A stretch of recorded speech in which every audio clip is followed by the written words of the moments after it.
on, flat on your back.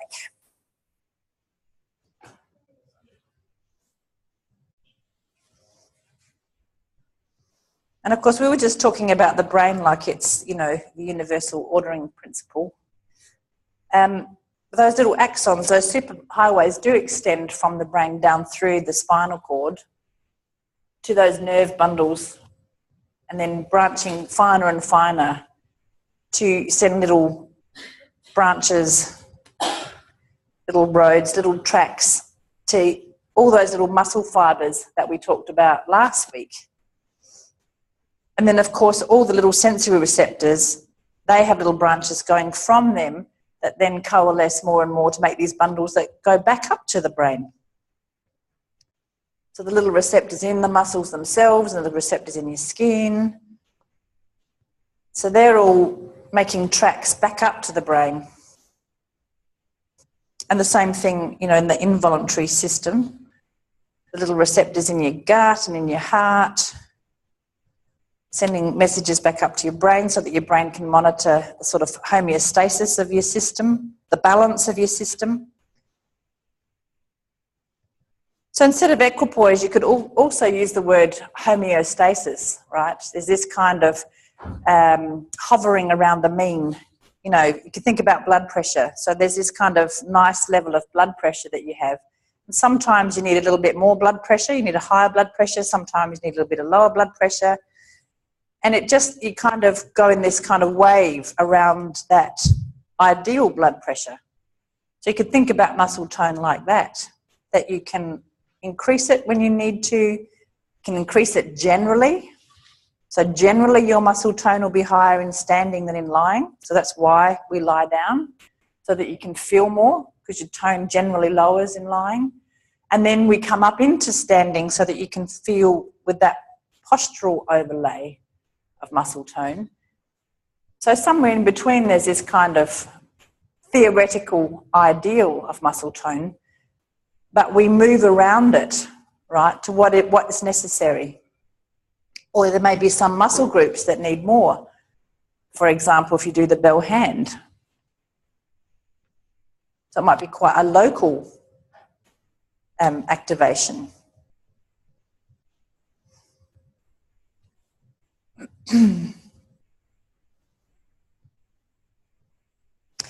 And come up to sitting. We'll do a short little one. This is just a little preparation thing for later during the day. And interlace your fingers in front of you. And no, actually, here, do this. Just don't interlace your fingers. Put your right elbow in the crook of your left elbow. I just did it so that you're going to copy me now. But just see if you can rest the right elbow inside the bend of the left elbow. And then just roll the right elbow forwards and backwards over the inside of your left elbow. So you're taking it in and out, so I'm not going to show you. So your hand stays still, but the point of your elbow goes more to the inside of your left elbow. Point of your right elbow goes more to the inside of your left elbow. And then it kind of slides over the little belly bit of your elbow to be more on the outside of your left elbow. It's a variation. There's a whole ATM about this, like playing the fiddle. So the point of the right elbow, that bony bit, so both elbows are bent, and the pointy bit of the elbow slides over that crease of the left elbow joint. So it's more on the outside of the left elbow joint and then more on the inside of the left elbow joint. Feel the confusion and just love it. Just go, I love this confusion. I love not knowing the hell what's going on. Or you're just blaming me for being incoherent. Good. And then lengthen both elbows and find a way to keep your elbows crossed and bring the palms of your hand together. You can do it with the elbows bent as well.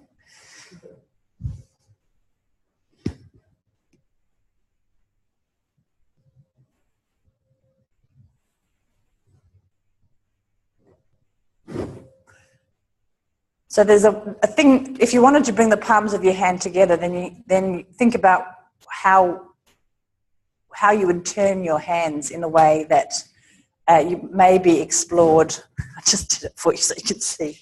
That you did with the wrist ladies.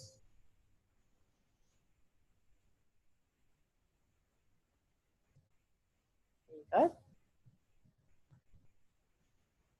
So some of you had to do that felt better with your left arm over the top of your right arm, which is fine. Could you do it the other way around?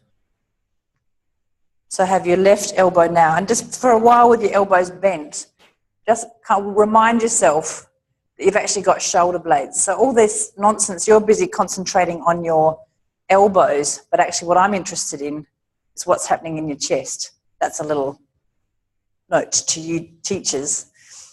All this struggle in the front of you, it's like giving a kid a rattle. It's just keeping you distracted. Because what I'm really interested in is what your sternum's doing and what your thoracic spine are doing, maybe where you're going on your pelvis. So sneaky. What's happening? Oh, yeah, soft tissue. It's a constraint, isn't it? You know, so something we have to move around.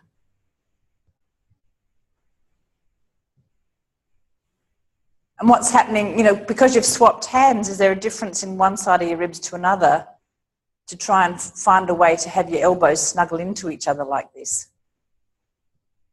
So can you see that actually I couldn't give a rat's about really what your elbows and your hands are doing because of what I'm interested in somewhere else in you? Is that really clear as budding ATM teachers?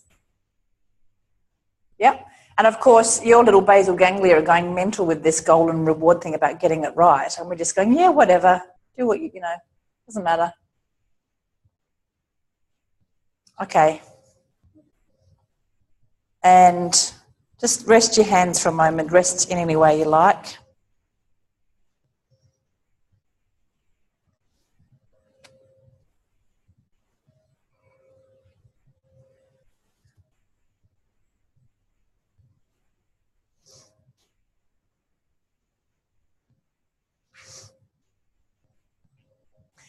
And come back up to sitting.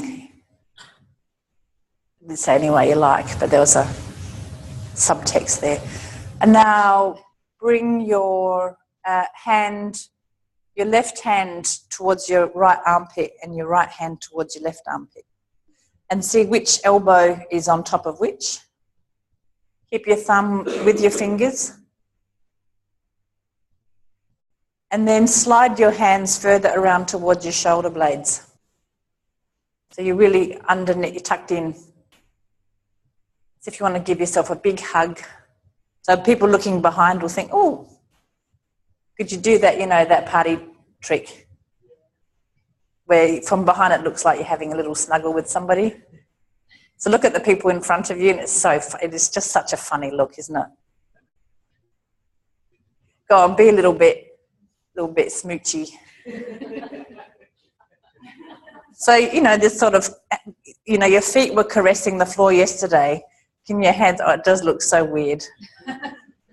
It's such, oh, it just cracks me up every time. It's so, oh, should I really be looking? Someone's having a little private moment with somebody. I'm sorry for you people in the front row because you're missing out. But it is so funny. It's lovely. Oh, you're enjoying it. Just a little bit of a self-love moment. That's it. And then whichever arm was on top, we like to be, you know, egalitarian. The other one gets a chance to be on top. And give yourself a little special intimate moment there.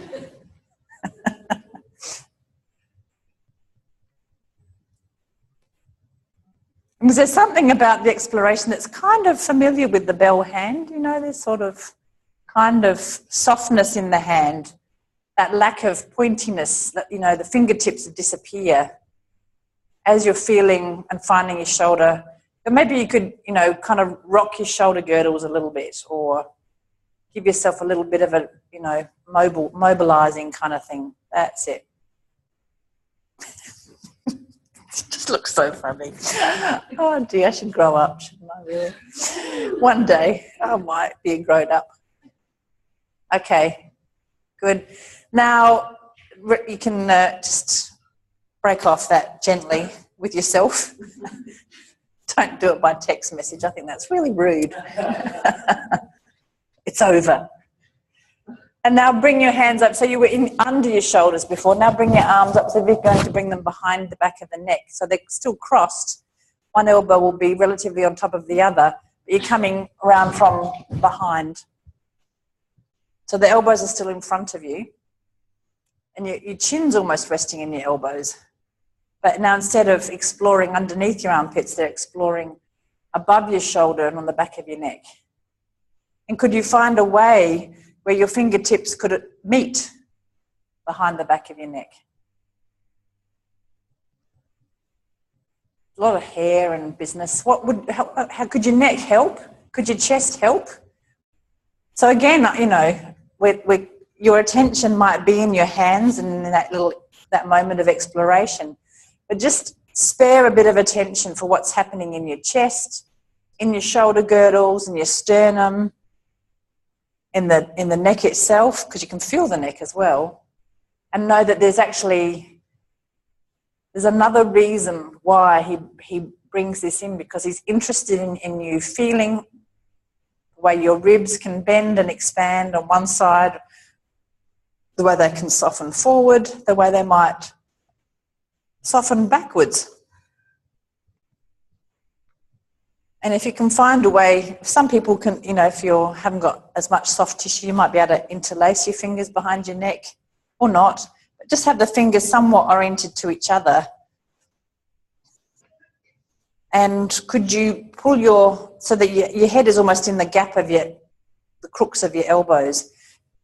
Could you take your head out of that? So like lift your elbows up and, no, you can't. Or maybe some people can, but as if you were going to, right? So see how this changes the shape of your chest. It's if you're going to take your face through the gap in your elbows. Don't pull your head off. It's a lot of blood. And I don't know that Jenny wants to pay for the carpets to be clean. People can pull their head off if they're on the wooden floor, because it's easy to clean.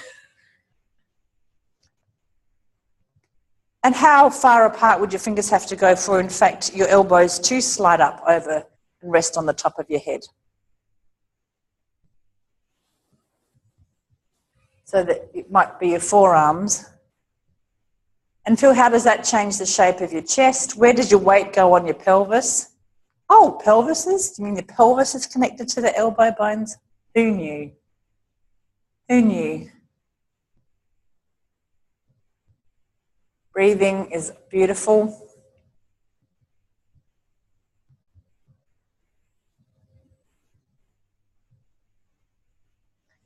And leave it and rest on your back.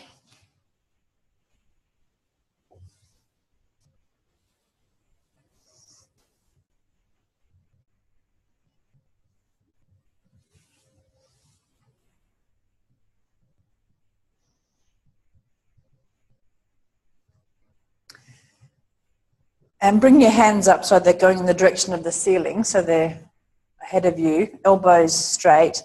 And cross your arms around the elbow, and then roll your hands so that your thumbs are pointing down. And then your thumbs are pointing down, so the palms of your hands are actually facing each other. And bring them together. Bring your palms of your hands together and interlace your fingers.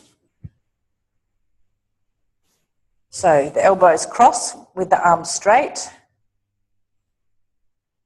Roll your hands over so that your thumbs are down, which will bring the palms of your hands together, and you can interlace your fingers. And then can you do that threading thing? So you roll your palms around. You might have done this as a kid. You're going to keep your hands interlaced. Keep your hands interlaced and have them above you. In front of your face, I should say, not above your head. That was bad language. And bend your elbows out to the side so that your hands go more towards your chest, and then they roll up in front of your face. This is a really, I should have given you this as an exercise to describe to each other. And feel the wrists and the elbows and the shoulders. And what's happening, what's the floor telling you is happening with your shoulder girdle, your chest wall, as your hands roll out away from you, and then they tuck in under and come up almost in like an interlaced prayer position, you know, in front of your nose. This kind of winding and unwinding, and track it through all of you. Bend your knees and see the influence, how far the influence is down into your trunk.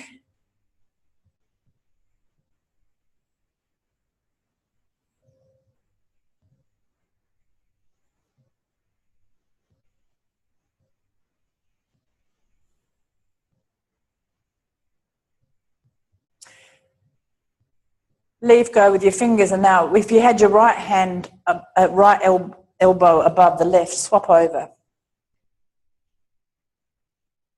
And keep going. Find a way to tuck and roll, tuck and roll. Pardon? Whichever way you had, do the opposite. Yeah, the other one's on top. Remember, we're egalitarian. Everyone gets a chance to be on top.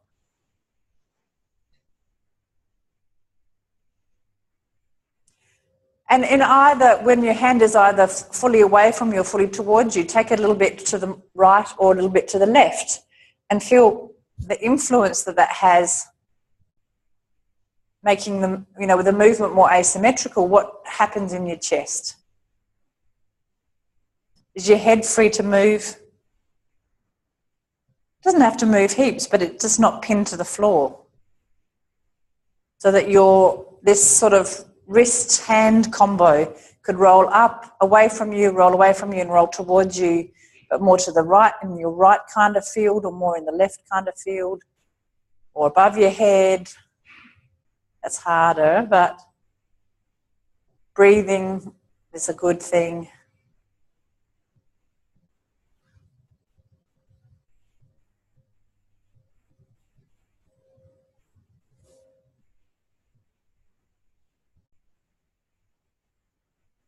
And leave it and rest. Rest on your back.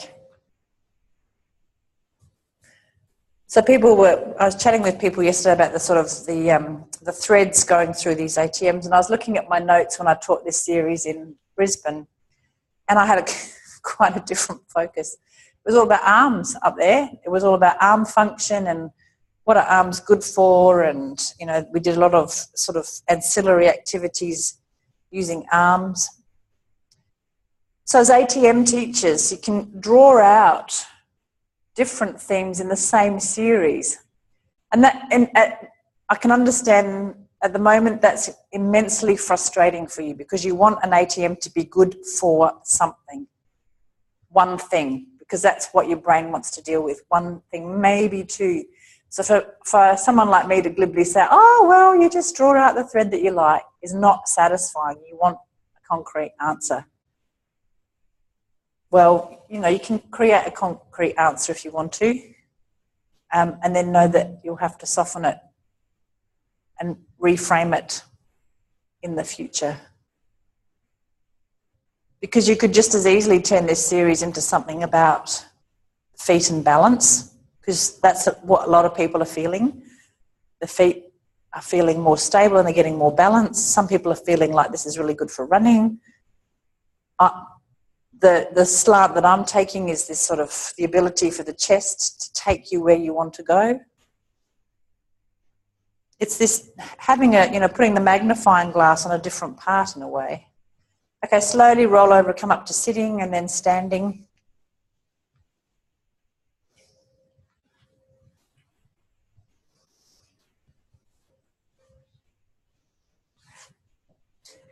And you can walk a little bit. Feel the influence.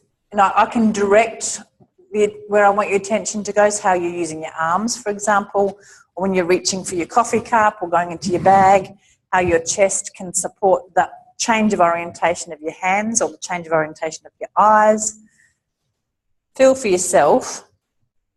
Have a cup of tea and a biscuit, because I finally got to the shops to make up for my phone sins.